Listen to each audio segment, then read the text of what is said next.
name is Warren Kruse. I'm Managing Director and Digital Forensic Expert with IDS.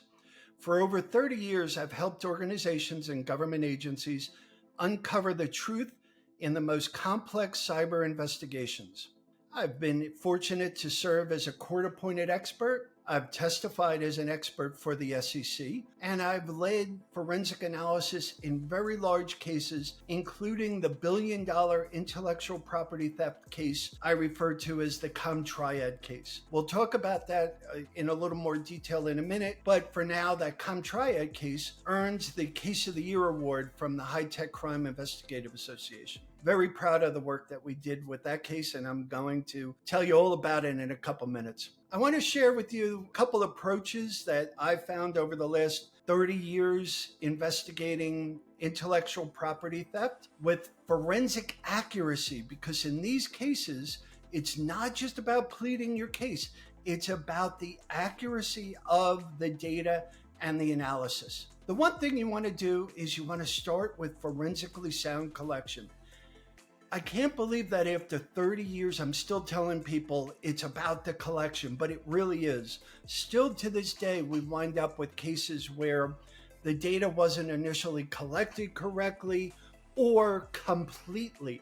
We sometimes get cases where they'll copy out a user profile or they'll make a copy of certain types of data. Unfortunately, for good forensic analysis, that's usually not enough because we need parts of the operating system to do our artifact analysis that aren't copied when you just do, say, like a user copy. We want to use write blockers whenever possible. This allows us to say that we've collected the data without altering the data. It's literally protected and not able to be changed. Very important. Once we do the collection, we want to image the other devices that might be necessary for the case.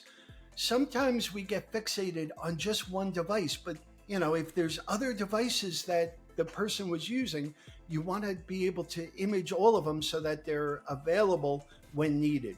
After we image it, we do what's known as a hash of the original and we hash the copy. We make sure that those hash values are identical, that it shows that the image is as good as the original. Once we do the image, we're going to start the investigation by looking at the system artifacts that are captured only by doing a full forensic image. Unfortunately, I'm stressing this because in a recent case, the images that were created by a third party weren't totally accurate and not complete. Luckily, the originals were still available and we were able to make our own images, but that doesn't always happen. A lot of companies, they want to get the computers back into rotation, back, wiped and reissued to other employees. So you want to make sure that you have a true and accurate and full image before that machine disappears. Once we do the image, we then want to look at a timeline of activities.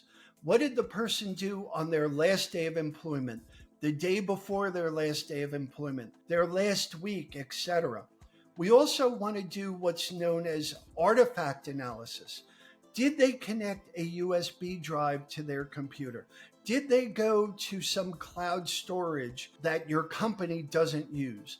We put together all these artifacts and a timeline of user activity to try and tell the story of what they did. We look for these digital fingerprints to try and figure out what they did, when they did it, how they did it. Did they go to any servers and download other information? We look at network activity, and then we look to put that all together, not just with hard date and times, but also content and context of what it all means, right?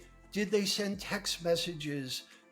Did they send emails? What they were talking about and who they were talking with. So that's what we do in the context of emails and text messages to determine if anyone else is involved. The case that I talked about before, the ComTriad case, we reconstructed months of, quote, trusted insider activity. These were not former disgruntled employees. These were active current employees that were taking trade secrets and sending it outside the company. And they literally set up their own company where they were rebranding it and selling it through their own company. We also want to look at the business context of what it means. What's the value of what they are taking? What's the loss? What's the legal exposure? Do you have other companies' intellectual property commingled with yours as you go to market and build something? And they're not just taking your IP and your trade secret, but they're taking what you have from your partners as well. That's something that you need to be concerned about. You have to map the technical findings to the business impact, right? What's the damages and who do the damages belong to? And what's the legal implications does this carry? To investigate intellectual property theft effectively, just follow the fundamentals as I mentioned. True and accurate and complete copies of the original. Analyze with precision. Connect the findings to the business to talk about what the impact is to the business, and communicate with integrity. When done right, the data tells the story, and it's our job to tell the story and uncover it. As I often say, don't just plead your case, prove it. If your company is involved in a potential theft of intellectual property or trade secret case, you can reach me via LinkedIn, Warren Kruse on LinkedIn, or through our company website, idsinc.com. Thank you for watching. Again, I'm Warren Kruse.